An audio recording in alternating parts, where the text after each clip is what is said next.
Darvin, obviously we saw the LeBron and AD news about them missing the game. Just anything about their respective injuries at this point and just their status moving forward? Basically, just those guys dealing with two active injuries that we have been managing pretty much all year. They got inflamed a little bit, but wanted to let them go through shoot around and see how it was, and determine ultimately that they would be out for the night.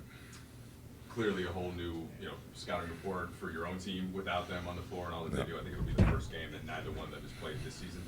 But how do you approach that as a coach? What do you try to do on both ends? Just, tell guys to go out and play together. Don't try to put a cape on or anything like that, but play together, play hard, and have some fun. It's basketball at the end of the day. It's a hell of a team we're facing tonight. Very well-oiled machine. But, we have guys out in the locker room that are highly competitive, highly skilled, still without our two big dogs. And just, again, don't try to put yourself on the island. Go out and try to do it as a unit.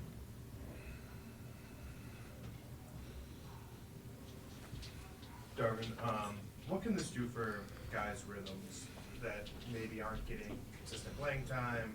Is this an opportunity for those guys to get going maybe a little bit? I mean, I think Austin in Atlanta is a good example of what he's been playing, but like to get some shots up and to kind of play himself into a little bit more of a rhythm. Absolutely. I mean, whenever you have anyone go down and multiple guys who are out, it opens up the door for guys to step in and get into a rhythm and get some real live game minutes and crucial game minutes at the outstart of a game and the guts of the game, and see where you're at and see how you can help the team. Who are you going to start tonight? I'll give it to you. We're starting D'Lo, AR, TP, Vando, and Jackson. Jackson, what did you see out of him in his first start of the season the other night? Just his energy, man. The energy he brings is great.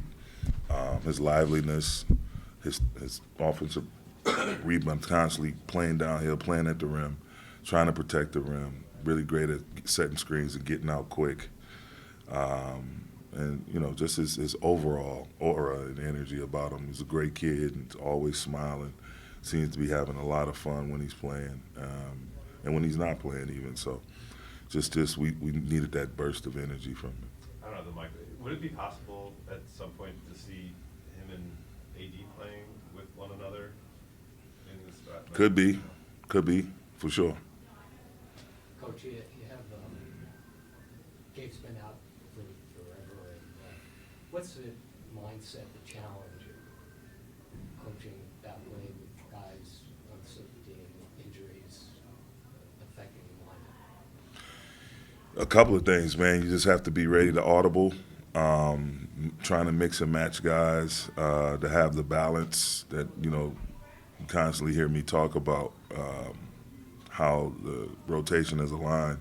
It's not just, okay, I'm going to push out all of these scorers or push out all of my defenders. I mean, sometimes you're forced to do that just based on who's available. But it's a tedious process because, not only it's not just whether a guy's in or out. It's also minute restrictions attached to most of those as well. And so just trying to navigate it as best as possible, meet with my staff, get RP's thoughts on some things and go from there and just try to, put the best unit out there that can give us the best chance under the circumstances, whatever those circumstances are, to be successful.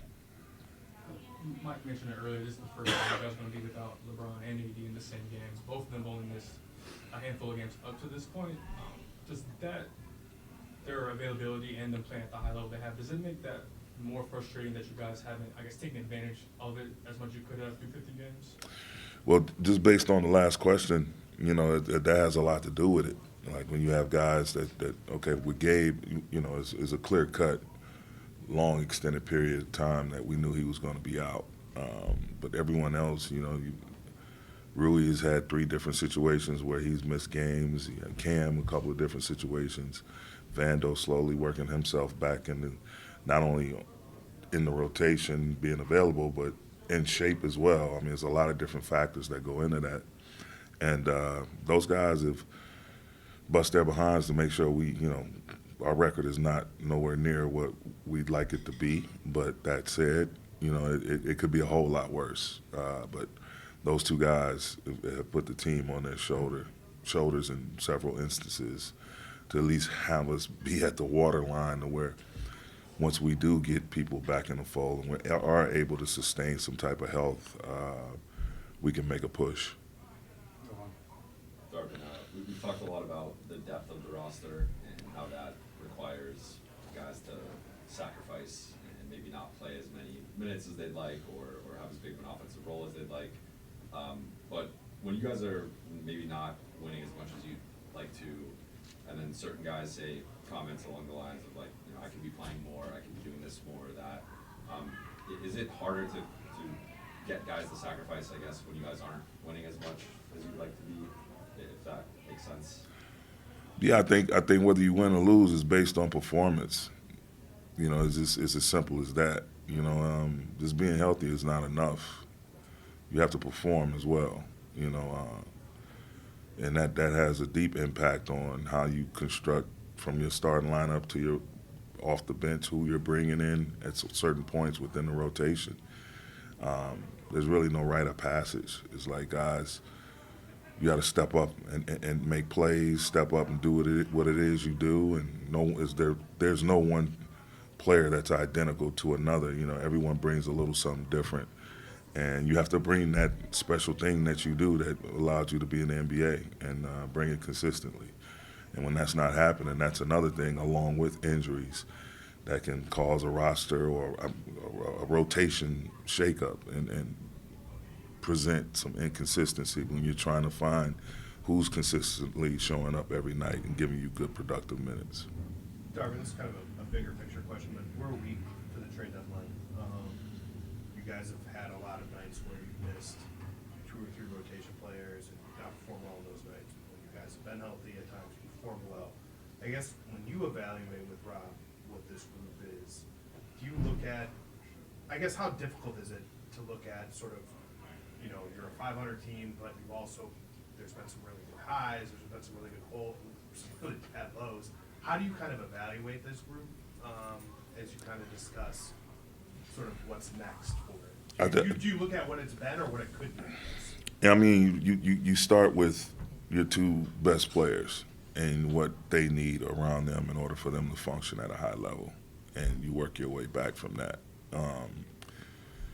It's tough because, again, as a big part of this media session has been about different inconsistencies due to guys being out.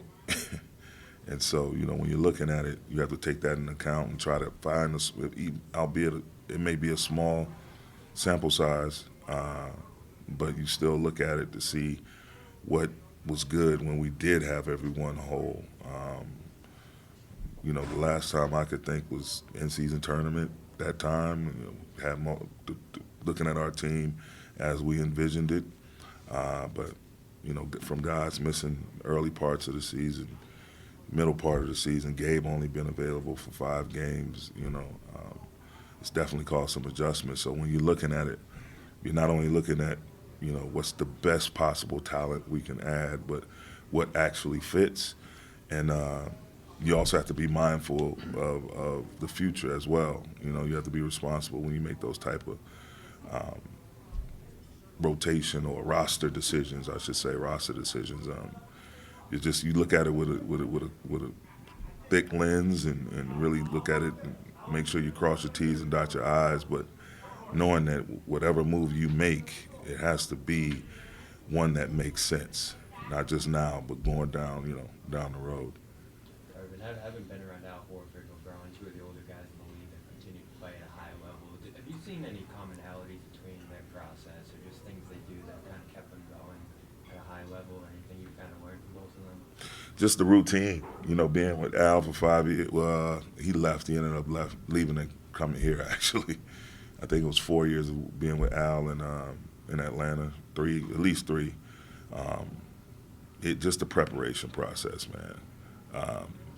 the way they prepare and how meticulous they are with their routines, their regimen, sleep habits, eating habits, as well as the type of work they get in and how efficient they are when they do work.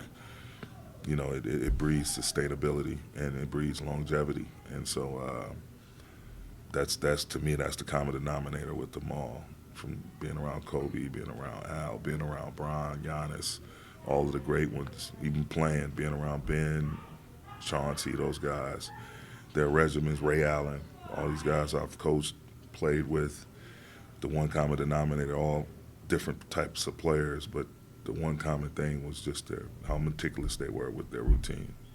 Thanks, Coach. Thank you.